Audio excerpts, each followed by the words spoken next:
John Wick Chapter 4. Look, what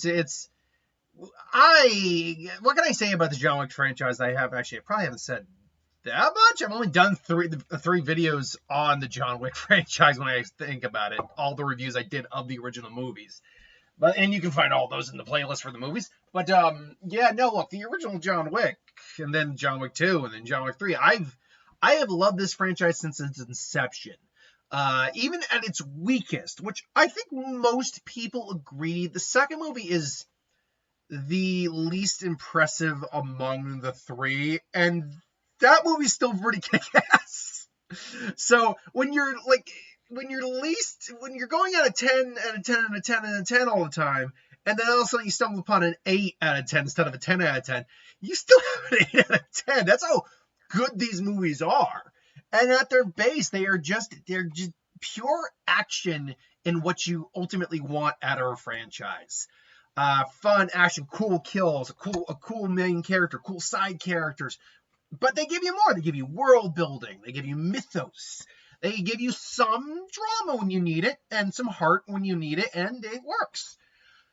So with all that said, where does John Wick Chapter 4 stand? Well, me and my girlfriend saw it last night. We sat down, watched it. We finished watching it. There was a nice tribute to not tribute, but there was a loving in memory of Lance Reddick at the end of the movie.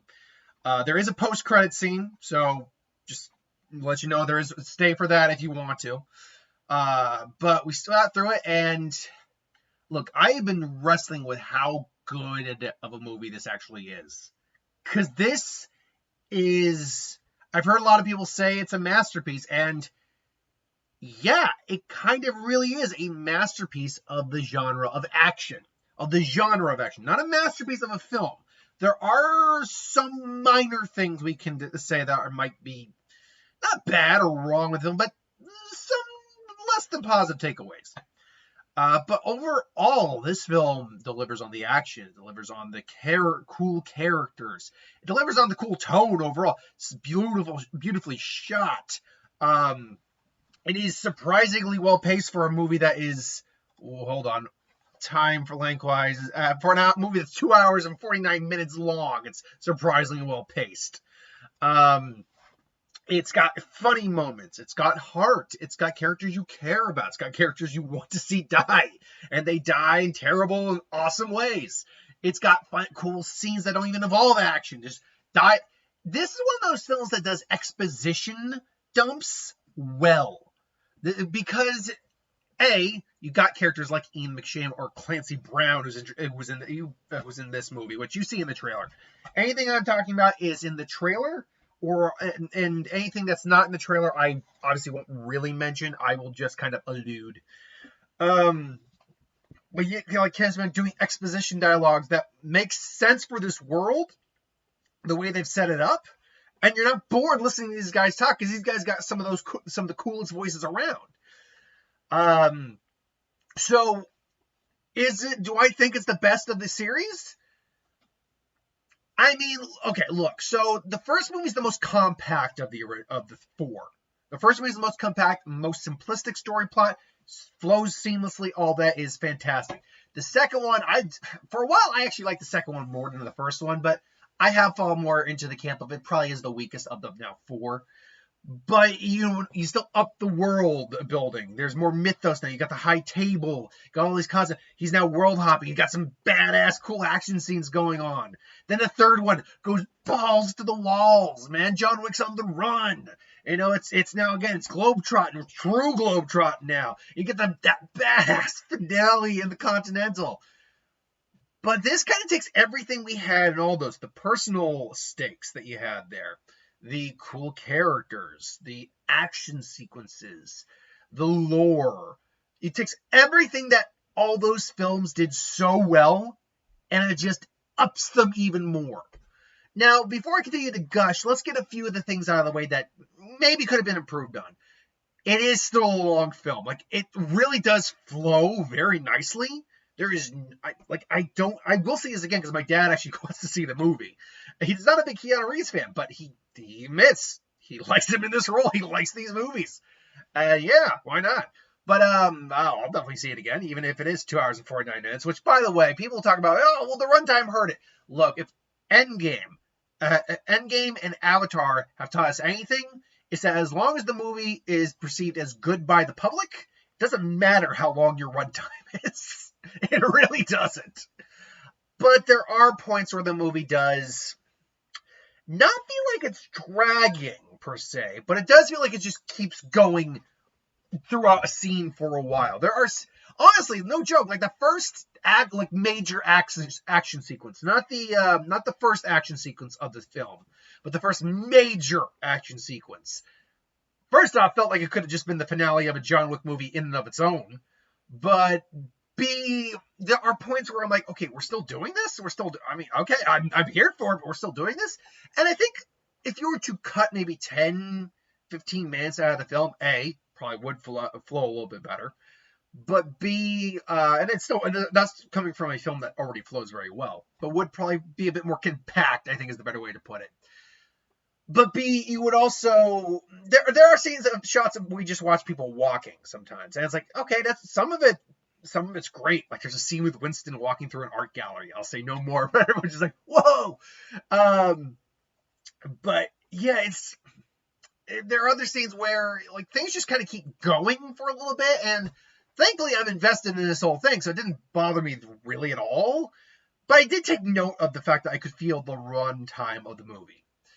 I've heard some people say the story isn't that strong, but to be fair, the stories are never that strong in the John Wick universe. I will say this about the story. I think for a John Wick movie, this is a perfect story. Because it still does what I've been saying throughout the film's video so far, is that it added more to the world of the John Wick world, about the High Table, about the Continental, about the mythos behind everything, about laws and, rules and all that. So it kept adding on to there. And for that aspect, I liked it. Also, we have side stories that come in and, kind of intersect, particularly with Donnie Yen's character. And then the tracker, who's basically just said, we never get his name in the movie. He is played by Shamir Anderson, he's just known as the tracker. And, his story, and him and John's and Donnie Yen's, Donnie Yen, who plays a character called Kane, they all kind of just come together and their story. And I like the intersecting natures of those stories. I really do. It now brings me to the last minor complaint I'll say. And I heard this complaint in a review prior to seeing the movie. I'm like, is it that bad? And to a degree, it kind of is. Is that John Wick is one of those characters who doesn't talk a lot. Like he when he talks, he's concise about what he's saying. But hell, there's actually a scene where he legitimately smiles for I think the first time in any of these movies. Like straight out like happy to see someone. But you're not getting like monologue expositions with John Wick. He's kind of just the silent hero who says what he needs to say when he needs to say it.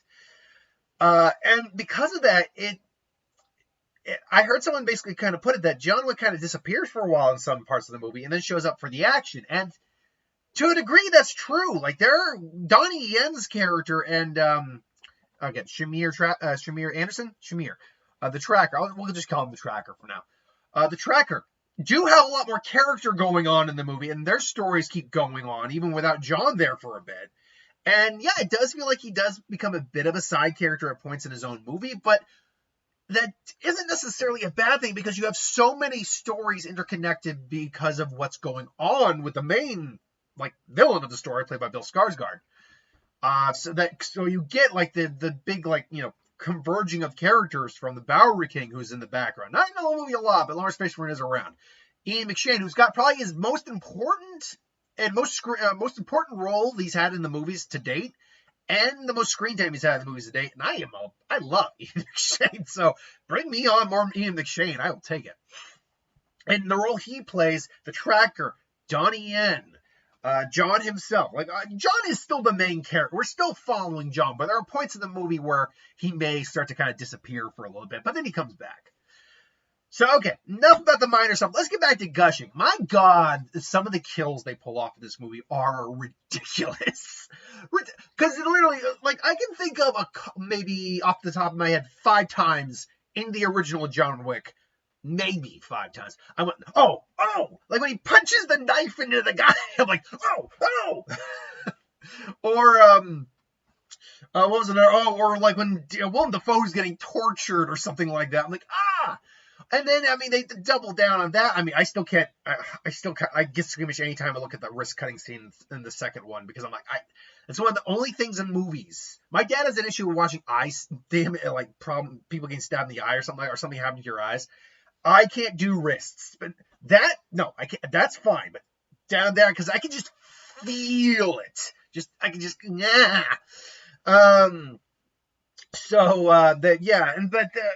But here it's like, I don't know.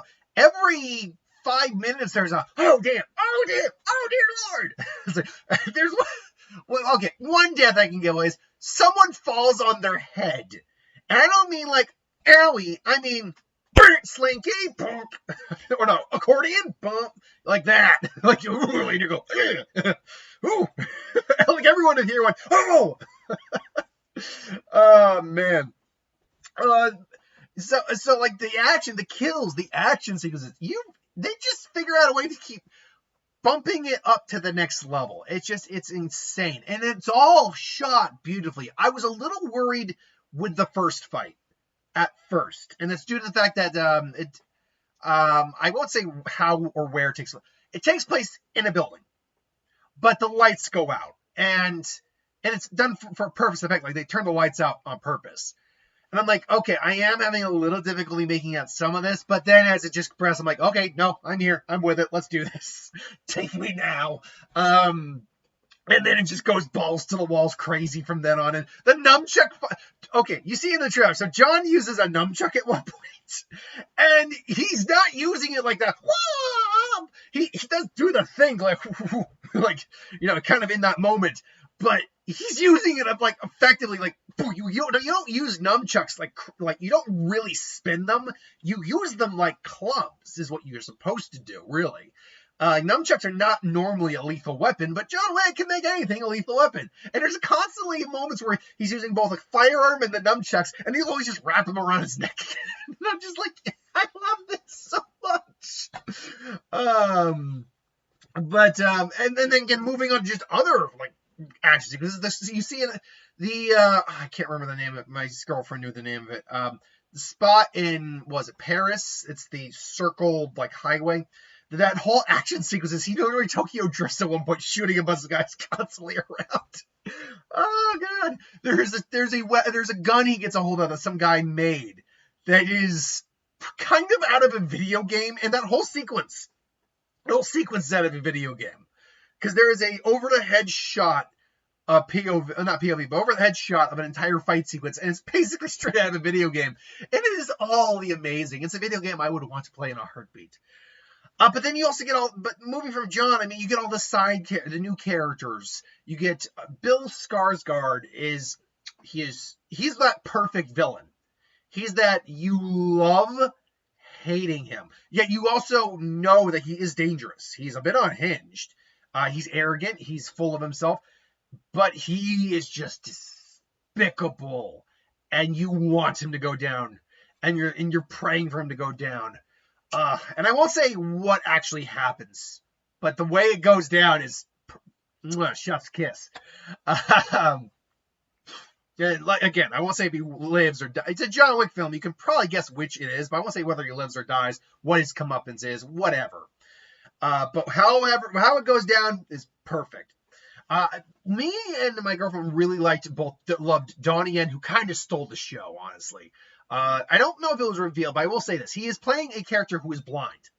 And you're wondering, like, okay, it's Donnie Yen. So I know, and I've seen some of the trailers, so I know he's going to be badass.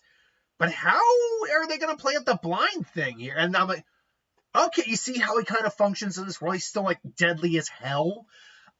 It's just, man, Donnie is, and of course you get a scene where he does a, like, he gets that, and like, dude, like the way, how fast Donnie Yen can move his fist, even even when not actually hitting you, because it's obviously he's not really hitting the guy. That's all like choreographed and all that.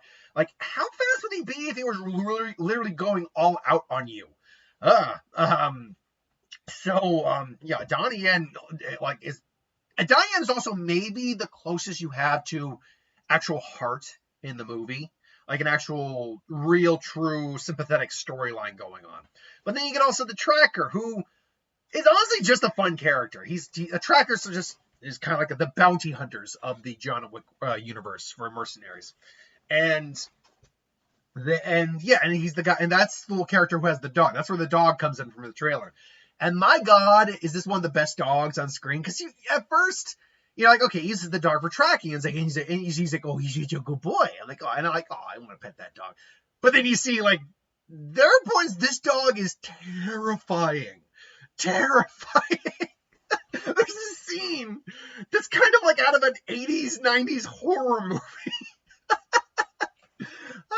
I loved the dog so much. But he even has an arc. He even has an arc where he's after John, but then something happens and he has to kind of question like where he's standing in this situation after the fact. And I just like the fact that all these guys are complex enough that you care about where they're going, likable enough you care about where they're going, and like they could each have their own spin-off movie, and it's great. It really is. Now, okay, I'm not spoiling the ending, so don't worry about that. But I will say, the ending I did want to at least address, because this is John Wick Chapter 4, and I heard a while back that they were filming John Wick Chapter 5 back to back with this. Well, it turns out, and I looked this up, they put that on delay. And they even said that, that we got a spinoff for a Continental and the Ballerina spinoff, which John Wick is supposed to make at least an appearance in. And so I don't know if that is a sequel to the series, a congruent, like a series that goes on while John Wick is going on, or whatever.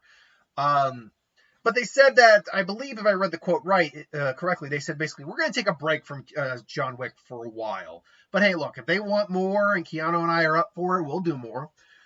And the ending of this film, without giving anything away, I think is like the perfect ending based on those answers. Because if they don't want to do another movie, this movie's going to make bank, by the way. This movie's going to do so good at the box office. Because it really isn't, there's no other movie quite like this right now in theaters, period. Not at all. With that being said, we're going to get a trailer for, Sisu? Which is basically the Finland version of John Wick in World War II. And it's by the same guys. I'm like, okay. By the way, I have a poster behind me. You can see it's the Death Star. It makes me look like I have a little bald spot on my head. Or I'm wearing like a yarmulke or something like that. Or beads.